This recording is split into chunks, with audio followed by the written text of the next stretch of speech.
Hello and welcome back to Complicatedly Simple. Today we are making sandwich pakora, or as we used to call it in Pakistan when we were kids, Chinese sandwich. I don't know the reason why, but this is what they used to call it.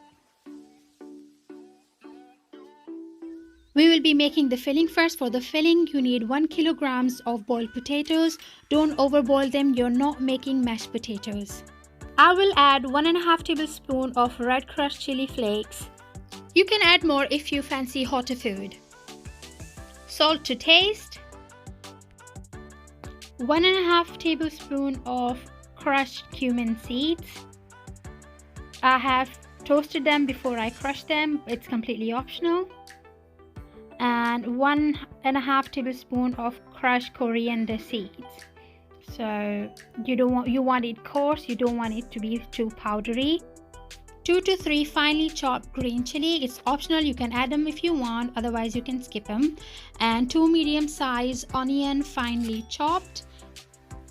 I have mixed coriander and mint, sliced and frozen. This is what I'm going to use. It's time to break potatoes.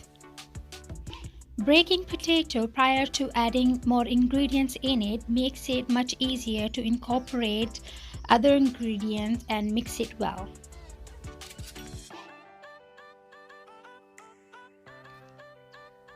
In goes chopped onion, finely chopped green chilies, crushed coriander seeds, crushed cumin seeds, red chili flakes, some salt to taste,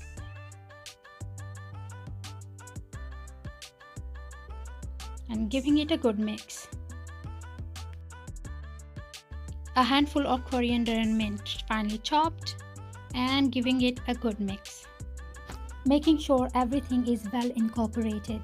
I have 2 slices of bread which I'm gonna cut it into my desired size and shape. You can cut them however big or small or whatever shape you like. I'm gonna cut them into quarters because these are going to be the plain ones. You will know why in a bit. I'm now filling the sandwiches with the mixture we made earlier. I suggest you don't overfill it, nor should you underfill it. You just need to look for the bliss point. But again, it's personal preference. You do you. I was using fork earlier to fill my mixture in the sandwiches, but now I'm using my finger because I find it better that way and I'm more comfortable with it. As long as your hands are clean, you can use your hands. I am now making different type of sandwiches. For this, I'm gonna cut it in half so it's a bit more bigger so I could differentiate between 2 different sandwiches. So this is the shape I'm going for. I am adding on some ketchup. You can choose the sauce of your choice. It might be a lot of ketchup for someone, but this is how I like it, so I'm going for that. I am now going to close the sandwich.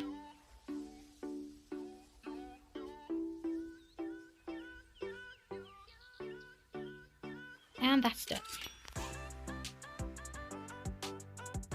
I'm cleaning the edges. You don't really have to do that, but it's your choice.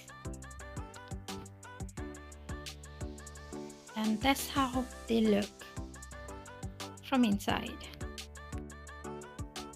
I'm making another sandwich using the barbecue burger sauce. It tastes delicious. Again, you can use the sauce of your choice. For this sandwich, I'm using chili garlic sauce. It's another option. You can add cheese or whatever filling you want. It's entirely up to you. Here I've got some mixture left and I'm going to be using the same mixture to make batata varas. There will be another video about it because I don't want this video to get any longer.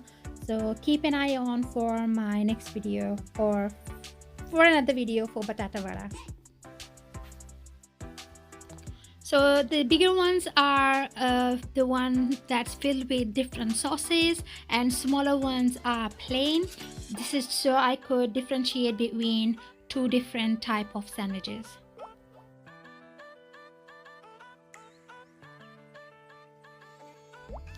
It's time to get our batter ready. For that, I've got about 2 cups of ground flour here.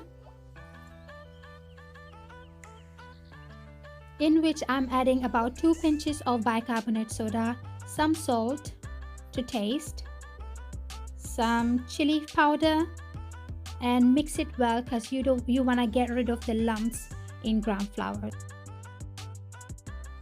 Now to make the batter, I'm adding water slowly bit by bit because you don't want it to be lumpy, and to make the batter smooth, it's easier when you are adding water bit by bit.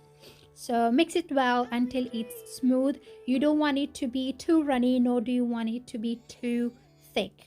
You want just a nice enough runny consistency. So the batter is runny. This is the consistency you're looking for. It's not too thick, nor is it too runny. It needs to be thick enough so it sticks to the bread properly.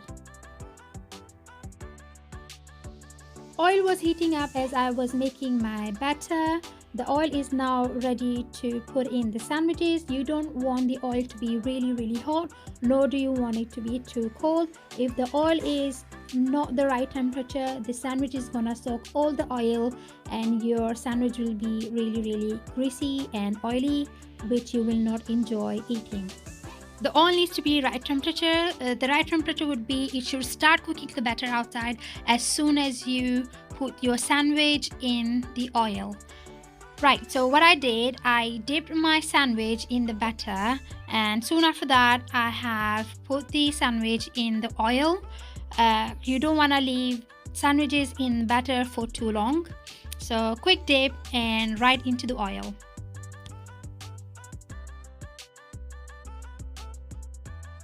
Avoid flipping the sandwiches soon after you've put them in the oil. Let them cook for a few minutes from the bottom before you flip them. You will know when it's ready to be flipped, or sometimes what you can do, you can pour hot oil on top of the sandwich to speed up the cooking and make it easier to be flipped.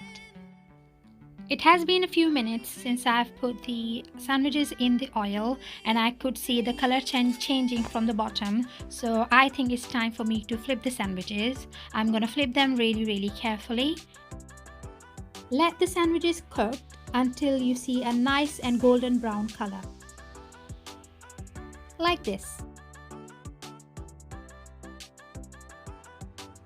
The sandwiches are ready. I am now taking them out on a drip tray to get rid of the excess oil. Pakora sandwiches, fry sandwiches, or Chinese sandwiches, whatever you'd like to call it, is now ready to be served. You can serve it with the sauce of your choice. I am serving it with green chutney. If you want the recipe for green sauce, please let me know in the comment down below. Thank you very much for watching. Please like, subscribe, and share my video with your family and friends. Until I see you in my next video, look after yourself. Bye bye.